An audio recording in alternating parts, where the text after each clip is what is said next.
Olá, pessoal.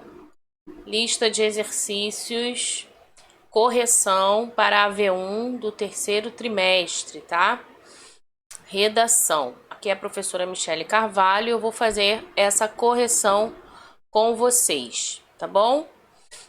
Então, peguem o seu material para a gente poder, então, dar continuidade ao estudo aí sobre os gêneros textuais, artigo de opinião, dissertação, carta de solicitação, tá? Gêneros argumentativos, né, gente? Então vamos lá. Deixa eu sair daqui para a gente poder fazer a leitura e você acompanhar aí a correção da sua lista de exercícios, tá? Primeira questão. Texto próprio para quem quer expor opiniões ou persuadir de alguma coisa. Convencer, né, gente? Convencer o leitor. No qual se emprega o abstrato, que seria o abstrato aqui? As ideias, os conceitos, as concepções. É um tipo de texto que tem por objetivo influenciar o leitor com posicionamentos elencados, né, articulados, organizados, fundamentados, tá? Através de uma cuidadosa ordenação lógica. Então nós estamos falando de que tipo de texto? De uma descrição, de uma narração, de uma dissertação ou de uma injunção? Na descrição, vamos pensar, vamos relembrar. É um tipo textual em que você utiliza muitos adjetivos, né? Em que você caracteriza muito os espaços, os objetos, as situações, não é isso? Os personagens. Não é o caso, então. Na narração, você narra fatos, acontecimentos, né? Fictícios ou não, né?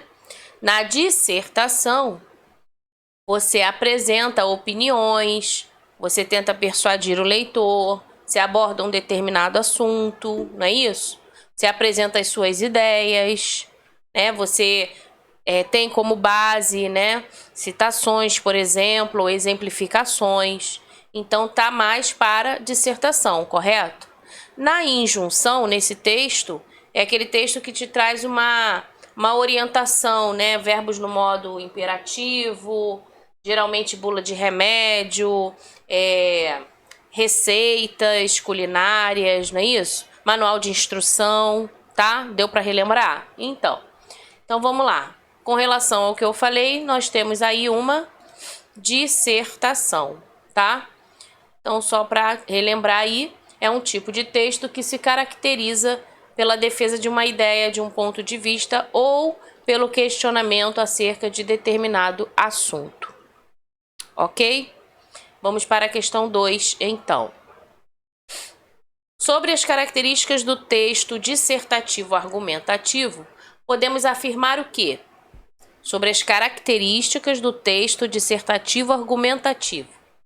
Suas principais características são contar uma história ou narrar algum acontecimento. Letra B. Apresentar informações sobre um objeto ou um fato específico, enumerando suas características através de uma linguagem clara e objetiva. Letra C. Tem por finalidade instruir o leitor, interlocutor, por isso o predomínio dos verbos no infinitivo. Letra D. Texto da opinião, no qual as ideias são desenvolvidas com a intenção de convencer o leitor. E aí? Qual será a alternativa que você marcou, gente? Letra D, né? Texto de opinião. Então, texto dissertativo argumentativo é um texto de opinião. Você desenvolve ideias com a intenção de convencer o leitor, ok? Fique atento, tá? A C não é. Esses verbos no infinitivo também pertencem ao injuntivo. Então, não é o caso aqui, tá? 3, vamos lá. Muita coisa pra gente ver, pra gente ler. Então, vamos seguindo. Leia o texto de Paul Horowitz, físico, da Universidade de Harvard. Existe vida inteligente fora da Terra? É um questionamento. No universo? Garantido. Na nossa galáxia? extremamente provável. Por que não encontramos aliens ainda? Repara, ele tem muitas interrogações, né? Talvez os nossos equipamentos não tenham sensibilidade suficiente. Ou não sintonizamos o sinal de rádio correto. Esse trecho aí do texto saiu na revista Super Interessante, tá? Em 2006. Tendo em vista os argumentos utilizados por Paul, o que a gente pode deduzir? Garante a existência de aliens, apoiando-se em comprovações científicas?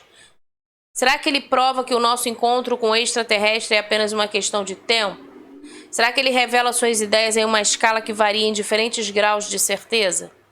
Será que ele está sustentando seu ponto de vista com base em resultados verificados por equipamentos adequados? Não, né? Então nós temos aí a letra C. Ele vai revelando as suas ideias numa escala variante, né? Ele não tem certeza. Você pode observar tantas interrogações ali que ele apresenta, não é isso? Então ele vai escalando, né? Vamos dizer assim, tá? E apresentando então as suas ideias, ok? Próxima questão. Aqui nós temos um texto. Vamos fazer a leitura rapidinho. Também é um texto bem interessante da revista, tá? E a partir dele a gente vai para a questão, ok? Então, olha só. Não somos tão especiais. Todas as características tidas como exclusivas dos humanos são compartilhadas por outros animais, ainda que em menor grau. Inteligência. A ideia de que somos os únicos animais racionais tem sido destruída desde os anos 40. A maioria das aves e mamíferos tem algum tipo de raciocínio. Amor. O amor, tido como o mais elevado dos sentimentos, é parecido em várias espécies, como os corvos, que também criam laços duradouros, se preocupam com o ente querido e ficam de luto depois de sua morte. Então, repare, ele está fazendo comparações, né? Consciência. Chimpanzés se reconhecem no espelho. Orangotangos observam e enganam humanos distraídos. Sinais de que sabem quem são e se distinguem dos outros, ou seja, são conscientes. Cultura. O primatologista Franz de Waal juntou vários exemplos de cetáceos e primatas que são capazes de aprender novos hábitos e de transmiti-los para as gerações seguintes. O que é cultura, se não isso, gente? Bom, é o texto aí de Burgman, da revista Super Interessante de 2003. A partir dessas constatações que ele faz, nós vamos então para a questão, tá? O título do texto, ele traz o ponto de vista do autor sobre a suposta supremacia dos humanos em relação aos outros animais. Por isso ele fala ali do amor, né? Do raciocínio, tá? As estratégias argumentativas que ele utiliza para sustentar o seu ponto de vista são definição e hierarquia, exemplificação e comparação, causa e consequência, finalidade e meios. O que você marcou aí? Ele se utiliza de exemplos, não é? E comparações, tá? Observou? Então, isso aí são o que, gente? São estratégias argumentativas. Então, se você estiver ali desenvolvendo a sua dissertação, você pode se utilizar como estratégia argumentativa de exemplos, de comparações, ok? Tudo para tentar o quê? Convencer, né? Levar o leitor a pensar de acordo, né? Com aquilo que foi escrito, tá? Com a ideia, então, ali apresentada. Questão 5. Qual a função do primeiro parágrafo em uma dissertação? Então, você vai escrever sobre um determinado tema, né? A gente já viu, já falamos sobre isso. Você vai defender uma ideia, ok? Você vai apresentar argumentações, mas no primeiro parágrafo, na introdução, o que você deve fazer? Como você deve iniciar, se portar? Vamos lá as alternativas. Letra A. Você apresenta o problema e faz um panorama geral do que será abordado no texto. Letra B. Você resume o texto oferecendo uma solução para o problema? Você já resume o texto logo no início e já oferece a solução logo no primeiro parágrafo, gente? Letra C. Você continua o desenvolvimento do texto, continuar o desenvolvimento no primeiro parágrafo, abordando temas para que o leitor se identifique? Tá estranho, né? Não. D. Você introduz os personagens ao leitor e a trama que se desenvolverá ao longo da narrativa. Peraí. É uma dissertação ou é uma narrativa? Percebeu?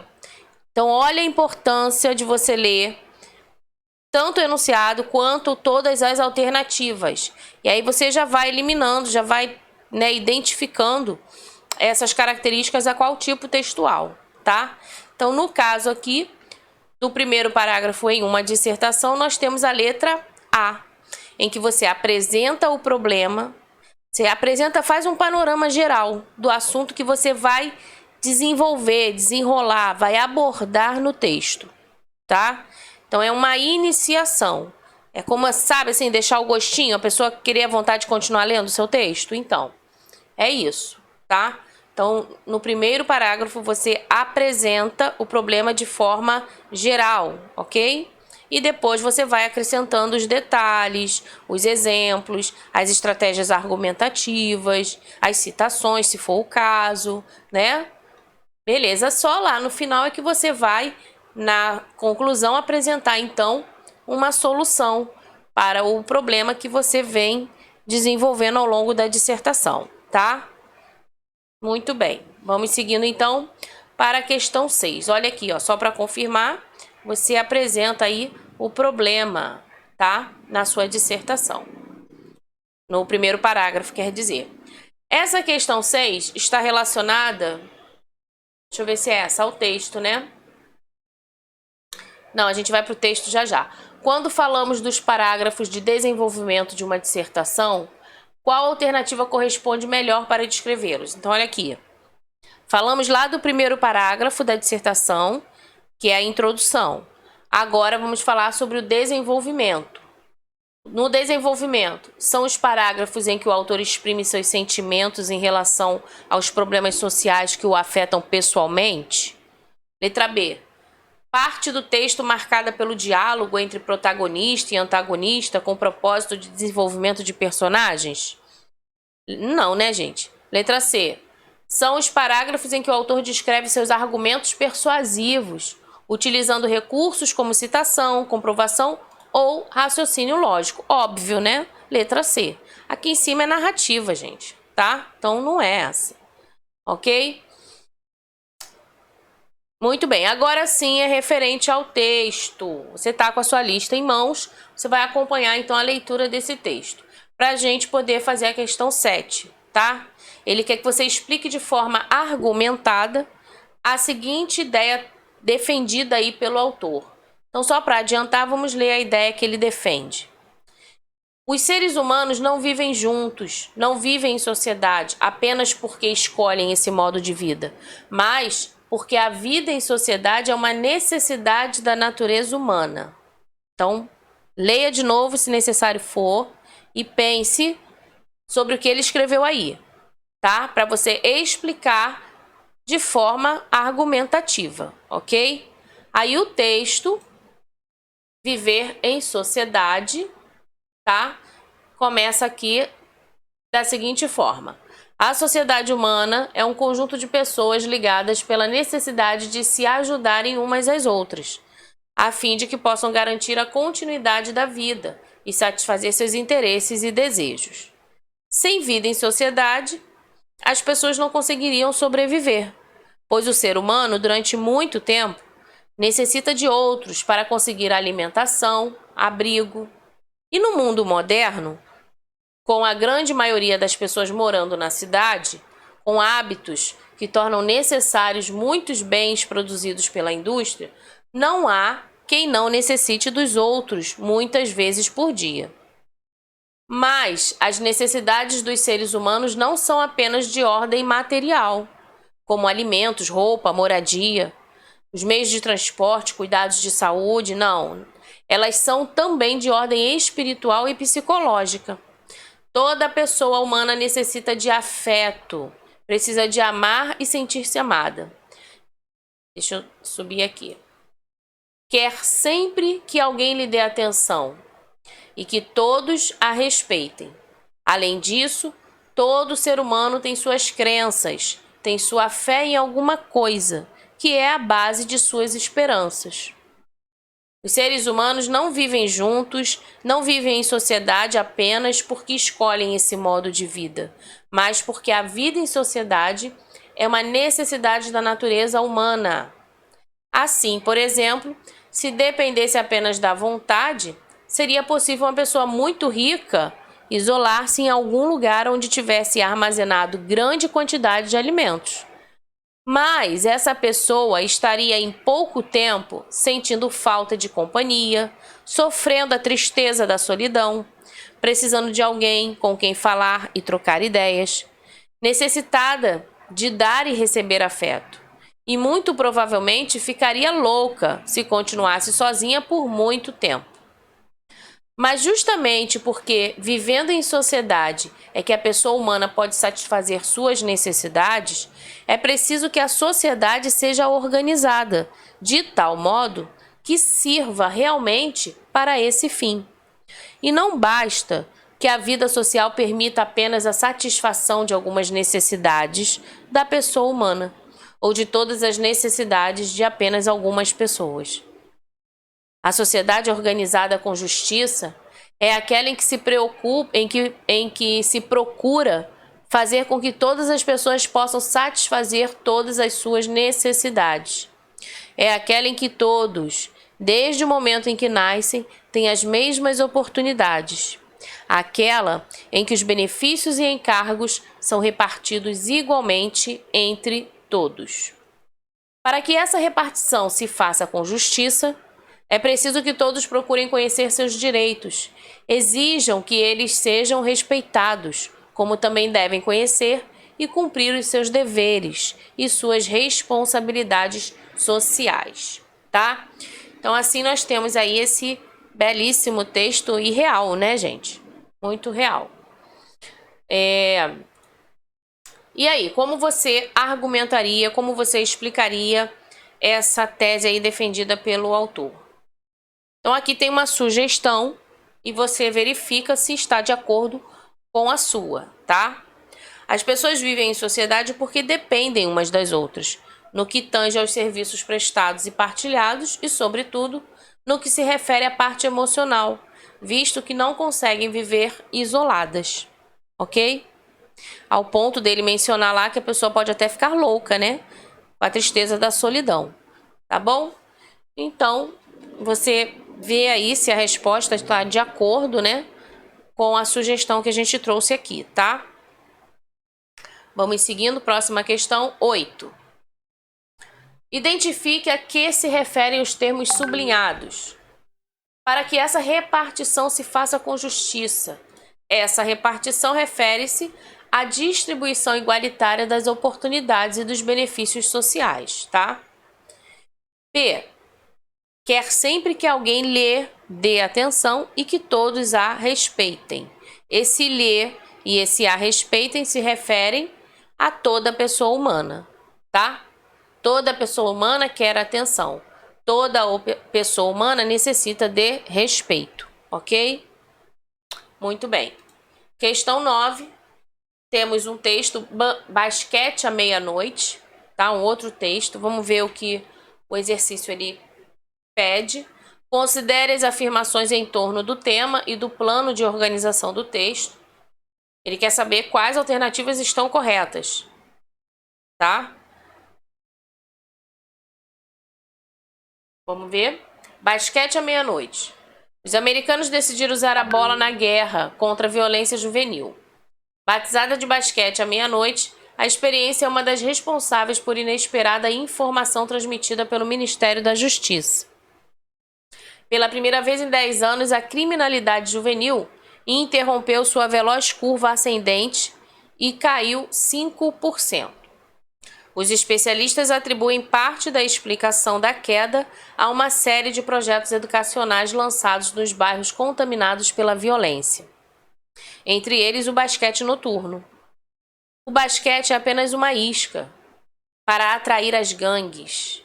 São feitos campeonatos pela madrugada, acompanhados por animadas torcidas, justamente o horário em que eles costumam se esmurrar, esfaquear ou disparar tiros.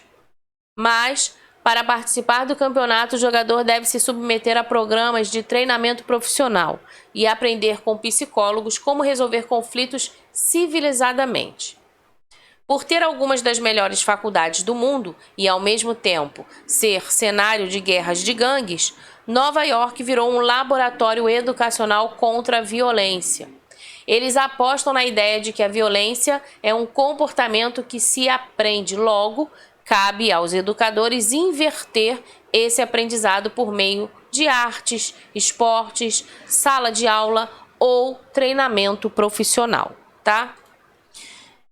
E aí nós temos 3 alternativas. A primeira, o título deste texto ele é bem subjetivo, pois faz o leitor acreditar que o texto irá discorrer apenas sobre basquete, mas na leitura o leitor se surpreende.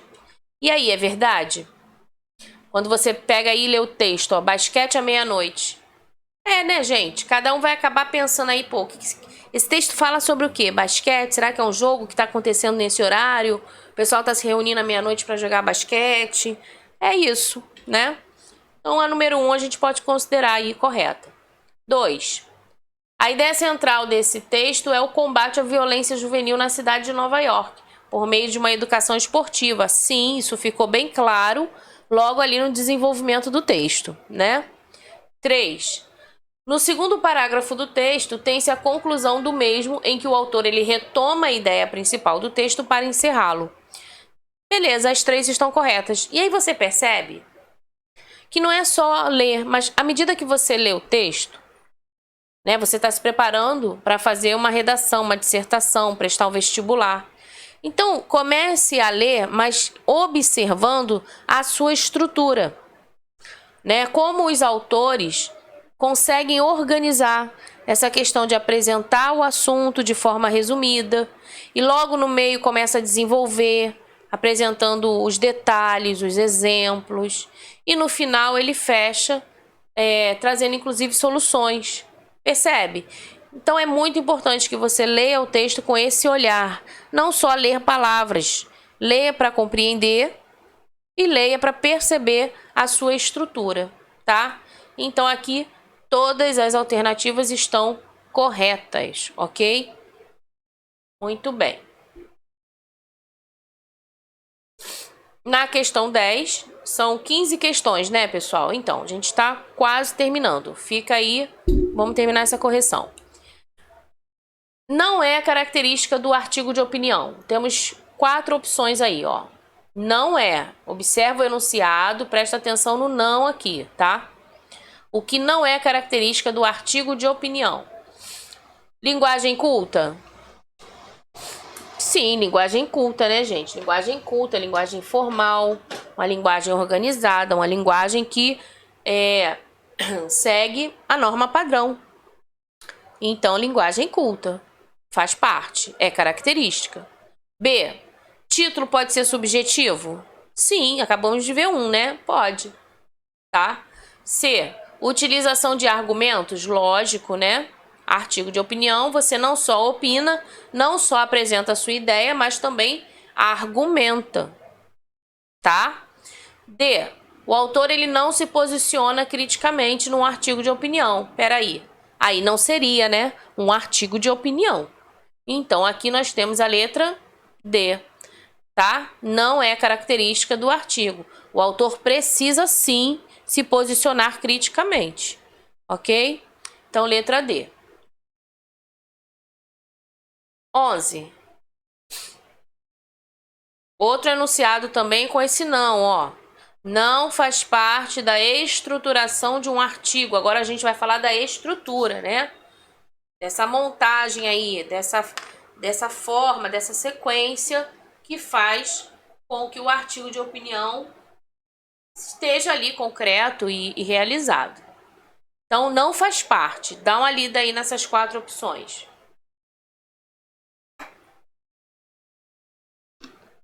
A contextualização do tema abordado não faz parte? Deixar claro a posição defendida do autor não faz parte? Utilizar argumentos de autoridade não faz parte, gente? Utilizar exemplos, dados estatísticos sem apresentar a fonte de onde foram retirados? E aí, o que você marcaria como não fazer parte da estrutura de um artigo? Olha só, artigo de opinião, você precisa contextualizar o assunto, você tem que deixar clara a posição defendida, você utiliza-se de argumentos de autoridade, sim, pode utilizar, sim, e isso é importante porque dá credibilidade ao seu texto, né? Torna ele um texto mais responsável, mais sério. E você utiliza exemplos, dados estatísticos, mas você deve apresentar a fonte, né, de onde foi retirada aquela ideia, tá? Então não é simplesmente colocar lá de qualquer jeito no seu texto e não apresentar. Peraí, mas de onde foi tirado isso? Onde ele ouviu essa ideia? Por que ele concorda com ela? Então você tem que apresentar a fonte e os dados estatísticos, aliás, a fonte dos dados estatísticos ou dos exemplos utilizados, ok? Então aí, letra D de dado, tá?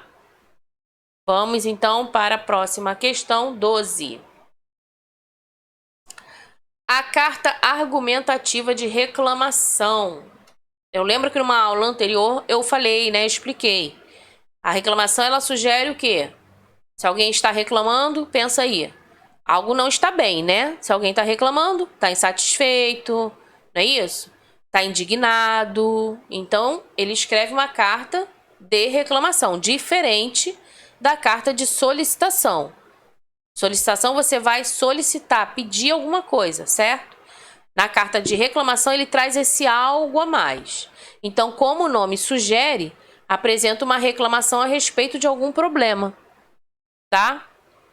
Enquanto a carta argumentativa de solicitação pede a solução de um problema. Então, ó, perceba a diferença. Uma você reclama, você está indignado, está insatisfeito, apresenta o problema. E na outra você pede solução para o problema, ok? Tem diferença. Então vamos lá. Quando apresenta simultaneamente uma reclamação e uma solicitação, é chamada de carta argumentativa de reclamação e de solicitação, ou seja, como se fossem as duas numa só.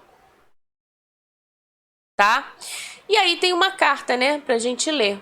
Como você classifica a carta lida? Justifique sua resposta. Vamos lá? Deixa eu procurar ela aqui. Já vimos o basquete à meia-noite, né? Ó, a carta aqui, ó. Deixa eu aumentar a letra para ficar melhor para você também acompanhar. Eu sei que você está com a sua folha em mãos, mas é bom, né, gente? Então vamos lá. Aqui. O texto a seguir é uma carta publicada no jornal O Estado de São Paulo, na seção São Paulo Reclama. Leia-o para responder as questões que seguem. E começa assim: nunca antes neste país. Vivendo em um país onde as pessoas parecem não mais se preocupar em cumprir suas obrigações, testemunho aos 85 anos que hoje a ética tem pouco valor e obter vantagens a qualquer custo passou a ser regra. Fui surpreendido por uma conta da empresa cobrando R$ 124. Não mencionou o nome da empresa, tá, gente? Por isso aqui essas reticências. Uma ligação para Curitiba em 21 de dezembro com vencimento em 6 de fevereiro. Não fizemos tal ligação e nem conhecemos ninguém que more lá. Contatei 4 vezes a empresa, sem solução. Na última, o funcionário ameaçou protestar o meu nome se eu não pagar a conta e que discutiria o ressarcimento após eu pagá-la. Pelo jeito, não são apenas os sequestradores que dão golpes pelo telefone. Não devo e não temo, me recuso a pagar. Já entrei no Procon e peço ajuda ao jornal. Tá vendo aí? O cara tá super indignado, né? Aí a empresa responde, ó: não identificamos irregularidades na cobrança. Os clientes podem nos contatar no... Aí deve ter deixado o telefone, né? O endereço, enfim. o site do Fale Conosco, tal, ou então devem ir à loja mais próxima. Aí o leitor comenta: além de incompetentes e desonestos, são mentirosos. Até hoje, dia 18, ninguém me contatou para esclarecer a cobrança descabida. A empresa enviou à coluna no dia 20 resposta igual à enviada no dia 17, ratificando-a. No dia 23, o leitor confirmou que não recebeu telefonemas da empresa e que irá esperar a solução do PROCON. Ele também agradeceu à coluna o envio da queixa à empresa. Então, repara aí um exemplo, né, de uma carta argumentativa de reclamação e de solicitação, viu? Então, vamos lá marcar nossa questão? Vamos lá. Como você classifica a carta lida? Justifique, então, a sua resposta. A carta é uma carta de reclamação e argumentação. Ele expõe, né, o problema e ele cobra uma solução para o mesmo, tá? Você percebe nas entrelinhas a indignação dele, né? A frustração até, né? Poxa, eu não conheço ninguém, não liguei, vou ter que pagar um valor, só depois eles vão ressarcir ou vão ainda conversar sobre se vai ressarcir ou não. Pera lá, entendeu? Então você percebe ali na leitura que tem uma indignação, tá? Qual a intenção, deixa eu voltar aqui, qual a intenção do locutor desse tipo de carta ao se servir do jornal para publicar sua reclamação ou sua solicitação? Qual é a intenção dele? Tornar pública, né, a sua reclamação, tá?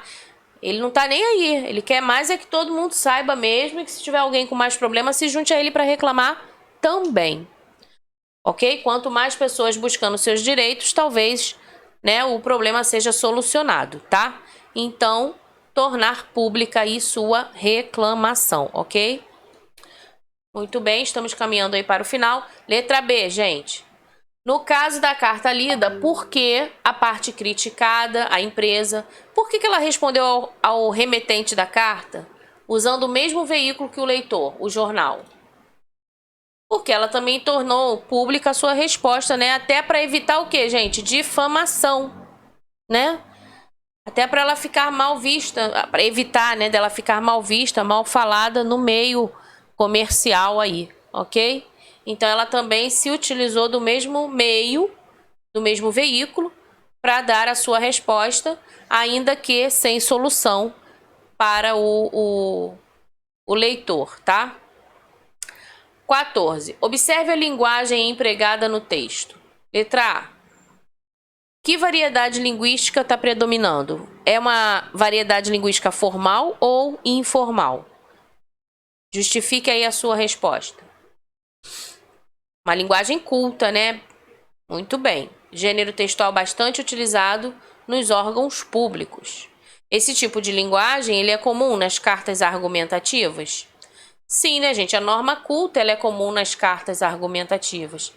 É um texto, é um registro formal, como eu também já havia falado, endereçado a alguém que você não tem intimidade. É um relacionamento ali comercial, profissional ou de trabalho até, enfim, né? Troca de serviço, prestação de serviço, tá? Então, não há intimidade, não tem por que usar outro tipo de linguagem, a não ser a norma culta, ok? E para fechar, assinale a alternativa em que a linguagem do trecho apresentado é adequada a uma carta de solicitação, encaminhada então a um órgão público. Então, nós temos aqui embaixo, ó, solicito a reanálise do meu currículo profissional, encaminhado em anexo, haja vista a inclusão de novas informações relativas à experiência profissional. Então, a pessoa, ela incluiu novas informações e reencaminhou ou pediu uma reanálise desse currículo, tá?